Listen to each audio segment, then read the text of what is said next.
As the sun sank behind the tangled trees of the village, a heavy silence filled the narrow lanes. It was a silence broken only by the distant clangor of the ancient bell, its metallic voice echoing through every crumbling wall, every locked door, and every trembling heart within the village. No one dared ignore its warning. The bell was not merely a call, it was a command, a reminder that the world outside would soon belong to others. And when the bell tolled, all living souls knew to hide themselves away, for after 19H, the village did not belong to them.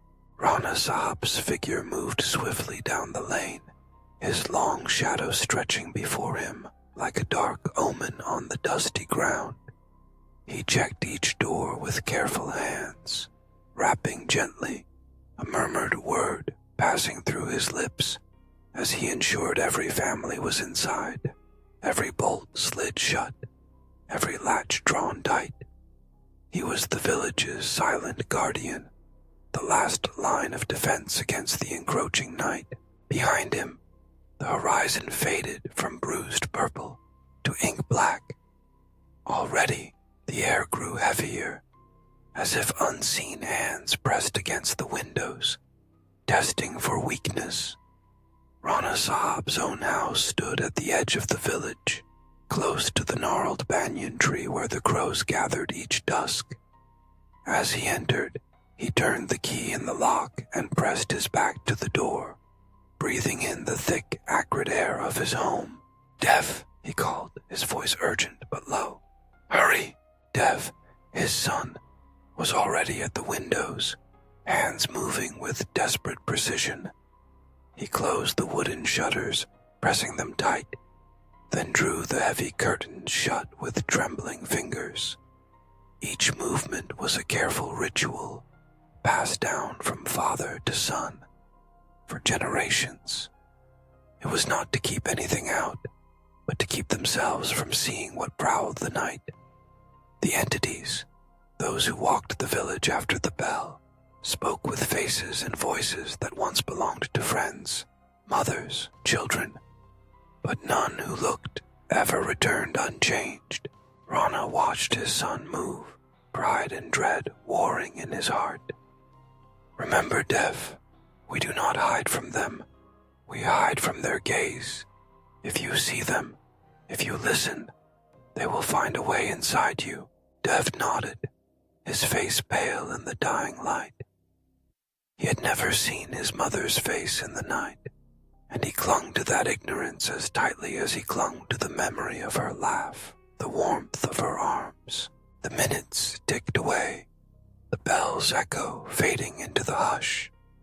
The house was sealed, the lamps were doused, leaving only the faint glow of a single candle sheltered behind thick glass. Enough to see, not enough to be seen. Outside, the wind began to rise, carrying with it the distant, discordant voices of the night. Sometimes, the voices called out greetings. Sometimes, they wept. Sometimes, they sang lullabies that no child should ever hear. Dev huddled by his father's side, trying not to listen, trying not to imagine the things that stalked the roads he once played upon. But tonight, something different tugged at the edge of his senses. A voice, soft and familiar, whispering his name with aching tenderness. "Dev, Dev, open the door, it's cold out here, love." He stiffened, heart thudding. That voice, it was impossible. It was his mother's voice, Nandini, sweet and gentle, the way it had sounded on monsoon afternoons when she'd hum to herself while folding laundry. "Dev, please, let me in, darling. I've come home." He crept to the window, peering through a crack in the curtains.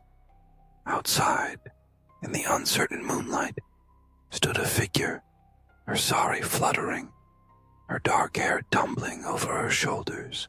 She looked tired, her eyes wide and bleeding, her lips curved in a trembling smile. "Don't open it," Rana hissed from the darkness, grabbing Dev and pulling him away just as his hand reached for the latch. "She's gone, Dev. That's not your mother. You must not look." "But Papa, she's calling for me. She looks alive. She remembers me." Rana's voice was iron. "Your mother is dead. She was taken by the residents. If you let her in, you let them all in." Dev shook, tears hot on his cheeks. The voice outside grew more insistent, more desperate. "Dev, I'm so cold. I miss you, Beta. Don't you miss me? Open the door, just for a moment. I promise, everything will be all right." Rana snuffed the candle with shaking hands, plunging the room into darkness. He pressed Dev close, covering his ears, whispering prayers against the night. Still, the voice filtered through, seeping into the corners of the room, wrapping around their minds like a shroud. "Dev, please, why won't you let me in? Don't you love me?" The night passed in a fevered blur, the voice never ceasing, never tiring. Only with the first blush of dawn did it fade, replaced by the distant clatter of crows and the uncertain chirp of sparrows. When the sun was fully risen and the village began to stir, Rana led Dev from the house. The air was heavy with dew, the ground smeared with strange shifting footprints that vanished as the sun grew stronger. Wordlessly, Rana guided Dev to the edge of the village, to the place where the fields met the old, broken road. There, rusting and half swallowed by weeds, sat the remains of an ancient bus. Its windows were shattered, its tires long gone, but the shell remained, an unlikely sanctuary in a world gone mad. Rana knelt by the bus, his hand resting on the cold metal. "This is where your mother died," he said softly. "And where I survived." Dev stared at the bus, confusion and horror warring on his face. "How? Why?" Rana's eyes were haunted. "The night the residents came, your mother and I ran. We tried to reach the fields, but they caught her. She changed, Dev. Her face twisted. Her voice was no longer her own. I hid in this bus, crouched in the dark, too afraid to breathe. The residents circled, but they did not enter. Only later did I find this." He drew out a string of Rudraksha beads, their wooden surfaces worn smooth with age and fear. "This mala hung above the door. The residents cannot cross it. I survived because of this. Your mother, she was not so lucky." Dev's hands shook as he touched the beads. "But why do they come? Why do they wear the faces of the dead?" Rana shook his head. "No one knows. Some say the village is cursed, that the dead are not at rest. Others think the bell keeps them from spreading beyond the borders. All I know is that after 19H, the village belongs to them. We are only guests in our own homes." They returned in silence, the mala clutched tightly in Dev's hand. The day passed slowly, the hours heavy with dread.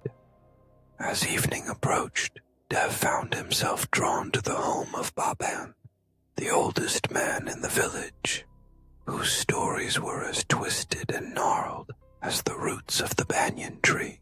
Baban sat by his door, stringing Rudraksha beads with nimble fingers. He glanced up as Dev approached, his eyes sharp and knowing. "You saw her, didn't you?" Baban asked, his voice a low rasp. Dev nodded, unable to speak. Baban sighed. "It happens to all of us, sooner or later. The residents know our hearts, our weaknesses. They wear the faces we most long to see. But the mala, they cannot cross it. Hang it above your door, and you will be safe." Dev's eyes widened. "You believe it too?" Baban smiled grimly. "I have seen too much not to. The night your mother died, I was hiding in my own home. I heard the voices, the scratching at the door. I found this mala in an old trunk, strung it up and waited. The voices stopped. In the morning, the door was untouched. As dusk fell, the bell rang out once more, its sound jagged and urgent. Dev and Baban hurried inside, hanging the Rudraksha mala above the door. The windows were shuttered, the curtains drawn. The house was plunged into darkness as the sun vanished, leaving only the uncertain glow of a single candle. Outside, the wind howled, carrying with it the familiar, terrible voice. Dev, Baban, let me in. I'm so alone. The voice pressed against the door, soft and insistent, growing more seductive with each passing moment. I brought you sweets, Dev, your favorite. Don't you remember? Just open the door, just a little. Baban gripped Dev's shoulder, his fingers digging in hard. Don't listen, boy. Plug your ears if you must. She cannot harm you if you do not listen. The voice grew angry, then desperate, then pitiful. But the door remained closed, the mala untouched. Eventually the voice faded, replaced by the whispering of many others, some laughing, some weeping, some calling out names that had not been spoken in years. All night, Rana Sahab searched the village, calling for his son, his voice ragged with fear.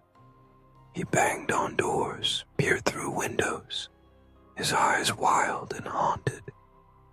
But Dev was safe, huddled beside Baban, the Rudraksha mala glowing faintly in the candlelight.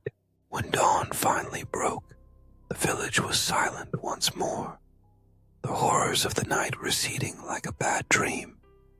But the memory lingered, a scar that would never fully heal. And so, life continued, day after day, night after night, bound by the tolling of the bell and the rituals of survival. The villagers learned to live with their fear, to follow the rules, to never trust the voices in the dark. But sometimes, on moonless nights, a new voice would call out, a voice that sounded almost familiar, almost safe. And somewhere, a child would press his face to the window, longing for the comfort of a mother's arms. And the bell would ring, and the village would hide, and the residents would walk the night, searching for a way in. The village was a place of secrets, of whispered warnings and silent terror. It was a place where the dead never truly left, and the living never truly slept. It was a place where the line between love and horror was as thin as a curtain, as fragile as a prayer. And so, the story goes, on and on, as long as the bell rings and the shadows gather, as long as there are voices in the darkness and hearts that long to listen. In the heart of the village, where the banyan tree trembles and the crows gather, the truth waits, hungry and patient. And somewhere, in the flickering candlelight, a boy clings to a string of Rudraksha beads, his eyes wide with hope and terror, listening to the sound of his mother's voice calling from the dark.